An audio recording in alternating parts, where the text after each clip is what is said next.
What's up, everybody? This is Don FE11 and Mekkah, Hey guys.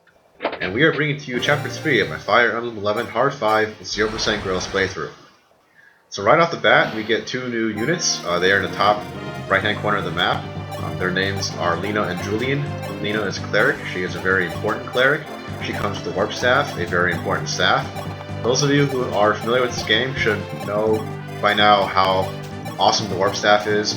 We don't use it in this chapter, so we're not going to talk about it here quite yet. But, I mean, Shadow Dragon is pretty much defined by the Warp Staff and by the Wing Spear, so I'll just leave it at that. Julian is a thief. He's the first thief that we get. Thieves in this game are not terribly special.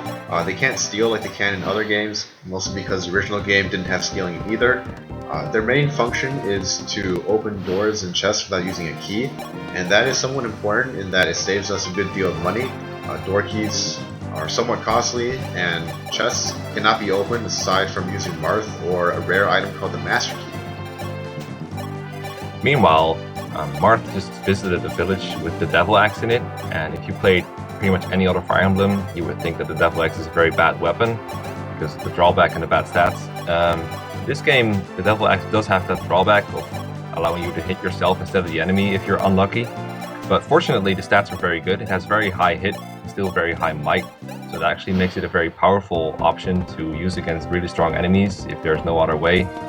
With a bit of RNG abuse, it's pretty much a good weapon, and we pretty much have to use it at some point.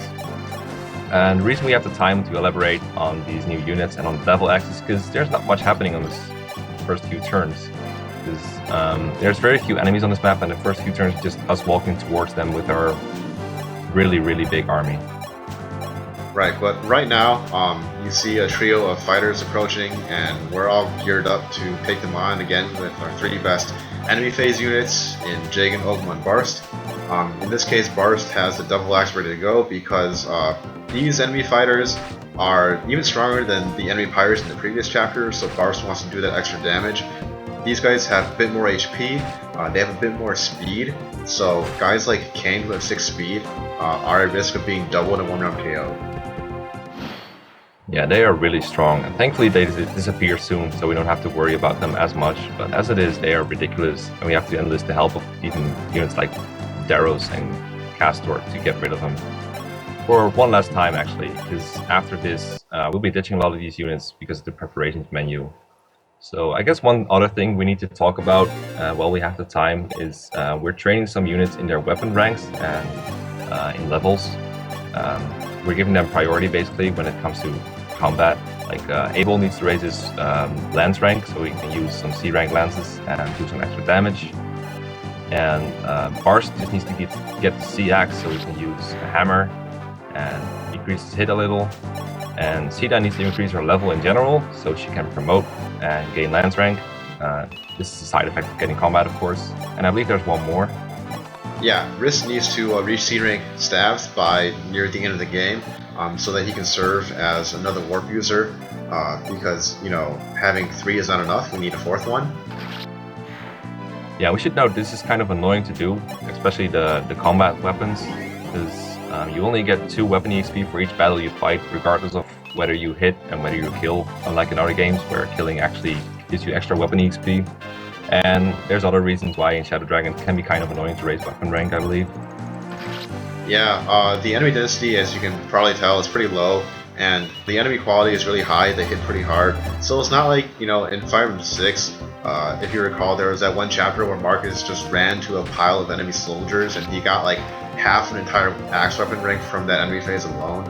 Here, you know, if you ran into a pile of enemies, you're probably going to come out dead after 2 or 3 hits. So you might have seen from that pile of enemies in the north that Sita has been holding up. One of them is a sword fighter, and you can actually recruit him. He is the canonical Rep Myrmidon with a Killing Edge that you can recruit with some kind of character of your own.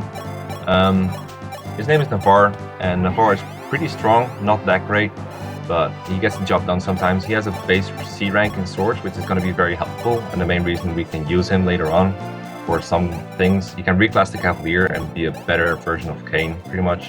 And his Killing Edge is going to be very useful when dealing with this boss, because this boss is a pain. So one interesting thing to note about Navarre is that stat-wise, he's basically like a worse version of Ogma, but the reason why he's better in the context of playthrough overall is because he can reclass a Cavalier, and he'll end up having more movement, and therefore, you know, he can end up doing those things. But now that we've recruited Navarre, you won't see any rescue chains in this game, but you will see this massive trade chain, so that we can get the Killing Edge to Ogma, who is the only unit that we have on our team who is not doubled by the boss and is even remotely near him. Sita is not doubled either, but she gets 1 hit KO'd, and Navarre doesn't get doubled, but you know, he's so far away. Yeah, this boss, his name is Hyman, and he's very tough to penetrate. He is, of course, very bulky, but he's also very fast. He has 14 base speed, so that doubles pretty much our entire army, barring a couple. And that means we have to do some rigging pretty much to kill him, because there's pretty much no other way to do it. He's just unpenetrable otherwise. Yeah, the canonical strategy is the one that we're going to be using here, where Ogma has to get a critical hit on him with Killing Edge, and that knocks him down to within range of being killed by a single hit from Barst Devil Axe. Again, that's chance-based because, you know, Barst has to both hit and also not suffer recoil.